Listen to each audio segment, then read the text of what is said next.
I'm gonna tell you the brutal reality of the current tech job market. Lately, I realized that there are a lot of talented people that are struggling to find a job. You literally can spend months job searching and barely get a few interviews that go nowhere.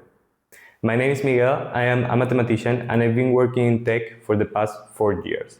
I've worked in different industries, from software to aerospace, and also in different countries. I worked in Spain, in France, and 2 years ago I decided to move from Europe to India to design software for an aerospace startup with a 6-figure salary at the age of 24. I could do that because I understood that the market had changed and I knew how to take advantage of it. I want you to know how to do it too. And because of that, I decided to divide this video into 5 points. The first 2 will give you a general context of what's happening in the market right now, and the last 3 will give you the keys to succeed in the job market of today. Stay tuned, because if you actually take a note on everything I'm going to say, this video can change your career. Number 1, the market has changed. I remember 4 or 5 years ago that there was this gold rush on the software engineering market. At that point, I was studying mathematics and I was at a library. I was studying for my exams and I received a call. I received a call from a company looking for software engineers, and they had seen my profiles somehow. I don't remember having sending any CV or any resume to anyone. But they called me. I don't know how they found my phone. Imagine how desperate they were that I was an undergraduate and I was not a software engineer, I was a mathematician, and they were calling me for a software engineer position. And that was not only my case. I have several friends that they found their first job this way. They just received randomly a call and they got hired. Even I got my first job this way. My first job was an internship at Huawei in Paris, and they contacted me through LinkedIn and they told me, hey, we are looking for research engineers, whatever. And I said, I'm interested. And I had a few interviews, not something super difficult. The technical interview was just something like, what do you know? Where have you studied? What have you? These kind of things. It was not a technical interview where they ask you to do any development and they give you some problem that they have solved. Nothing like that. It was just an easy interview, 2 interviews, 2 rounds, and they decided to hire me. And I had no experience. I was actually not even aware how was the job market, just got hired that way. And it was actually pretty well paid for a person with no experience. I was getting something like 3,000 euros per month, doing something like 3-4 months in Huawei. So you see, this is an example of how the job market was before. There was such a shortage of programmers that the companies were crazy to find software engineers, okay? And there is a big contrast between what was happening at that time and what is happening today.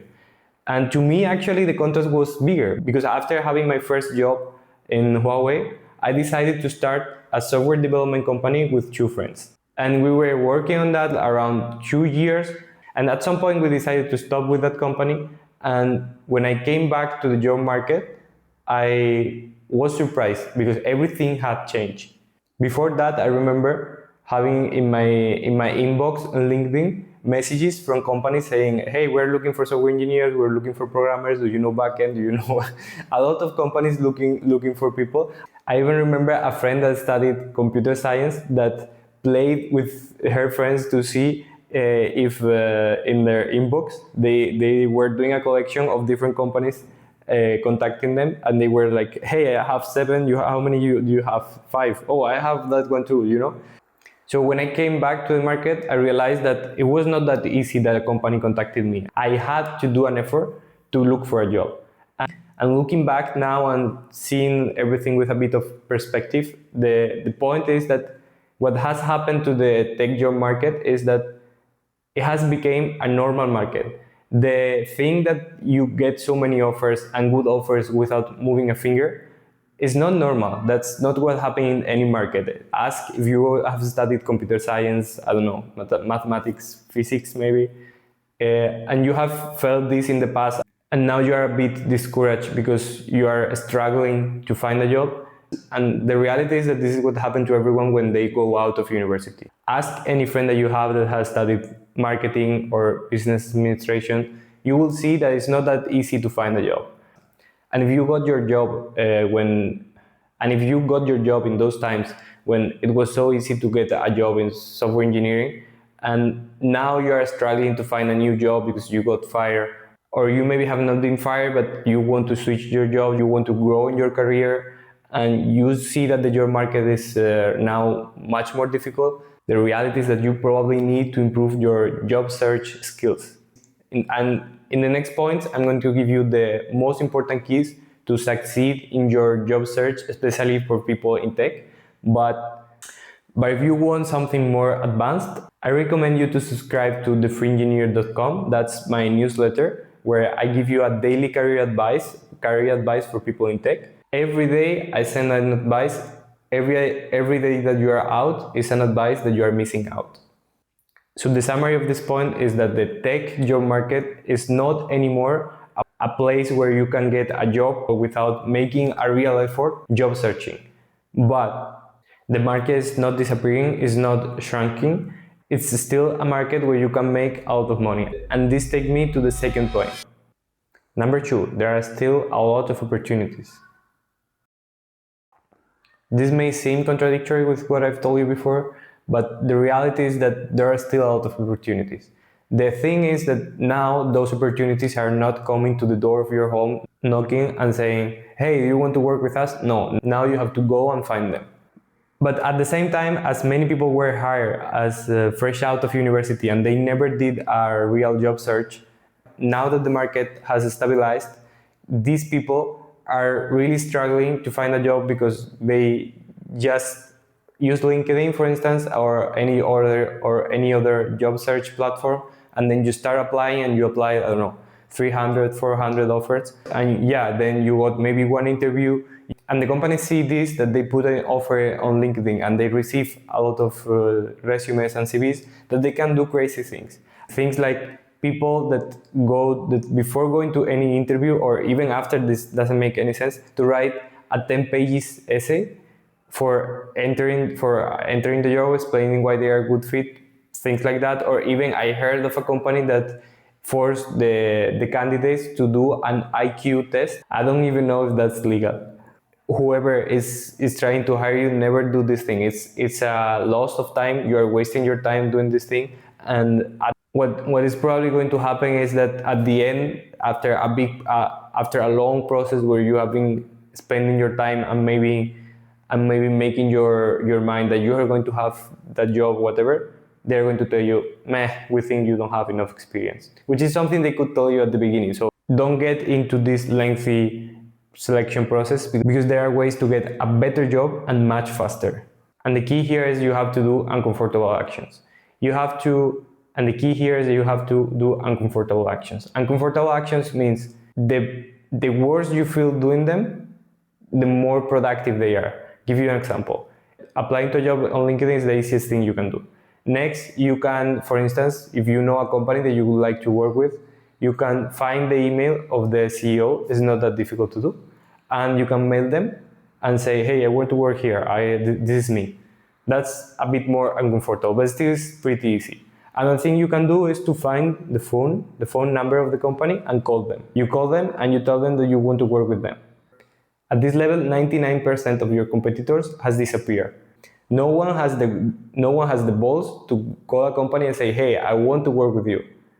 This is super uncomfortable, but at the same time, it works. Because it's true that software engineering skills are each time easier to find, and even with the AI goes really well. But something that is very difficult to find is a person who's really proactive. That if that person has a problem, that person won't say, hey, I don't know how to continue. That person will say, I'll figure it out. And just by phone calling the company, you are showing that you are super proactive. You are a person that when has a problem, finds a way to solve the problem. And companies will appreciate that, and it's quite likely that you get hired just by phone calling. And even if you want to go one more level up, you can find events in your city or in your state or wherever you live. You can find events of the sector that you want to work in, and just go there and present yourself to everyone. You get their phone numbers, their emails, everything, and then you follow up with them asking for a job. In those events, it's pretty easy to find the CEOs of companies or maybe technical leaders or people that really can hire you. Again, this is a way to show to a company that you are a proactive person. You go there, you go to an event looking for a job, which is something that almost no one does. When doing these uncomfortable actions, your purpose is to stand out. And that's my third point. Number 3, stand out. Recently, a good friend of mine has been conducting interviews, technical interviews. He's the technical leader in some project, and the company has assigned him the role of conducting the technical interviews. We have had a lot of conversations on what are the things that he pays attention to in order to decide if that person is a good fit or it is not. And I've learned a lot from this experience. A lot of companies, they hire another company to do the first filters of the resumes. When they get a tons of resumes, they send them to a company. That company filters them, and maybe they give them back something like 5 resumes or 5 profiles that more or less make sense. Now imagine how's the life of the people that are working in these companies whose job is to filter resumes. What they do all the day is just they read the resume diagonally and they decide super quickly if it's a good fit or if it is not. It's like Tinder. You say in half a second, you say yes, no. So what do you have to do to pass this first filter? What you have to do is to stand out. To stand out in this context is very easy. Most of the CVs that don't even have a photo. It's a wall of text in black and white and nothing else, just a wall of text, and some of them is like 6-7 pages. That's crazy. Your resume should have at most 2 pages, not more than that. And the people who are filtering these resumes, they're only going to read it diagonally. So just put a good picture of you and then a short text, 1 paragraph at the beginning that explains who you are, why you are a good fit for the company, and that you want to work with them.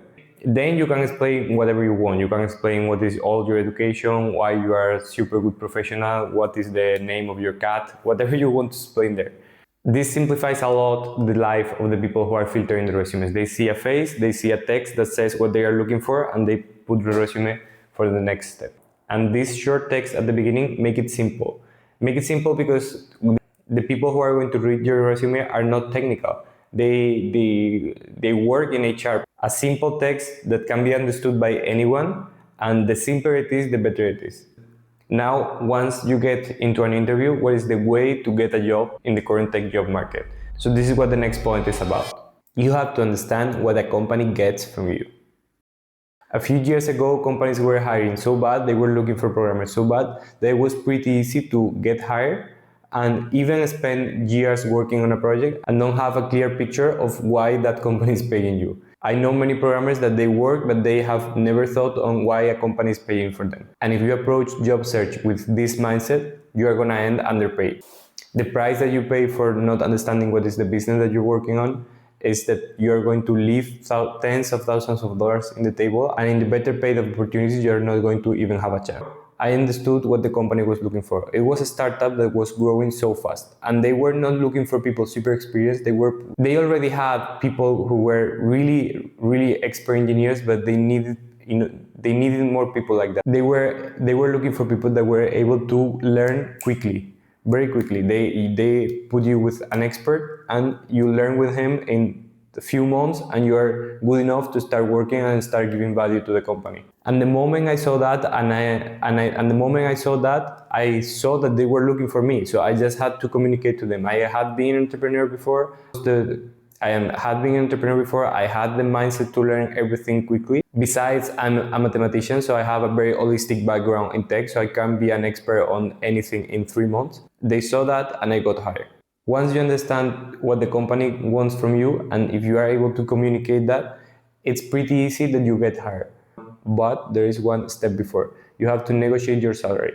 You have to negotiate your benefits. And many people get afraid in this point, and they leave a lot of money on the table just because they are not confident enough. Just because they are not confident enough, or they feel bad negotiating. But the reality is that being a demanding person, being a person that you ask what you deserve, is not a disadvantage. It's actually something that gives you authority. And in my experience, what gives you the confidence to do that is the next point. Never go all in. Tell me if this rings a bell. You stay like for a month or 2 months, applying for jobs, and you get your first interview.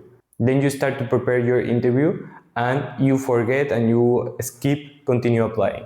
Now you pass your first interview because they like you, you pass the second interview, and now you go to negotiate your salary, and you have spent like maybe 1 or 2 weeks on that process, and you remember that it has passed 1 month and you have got only one interview.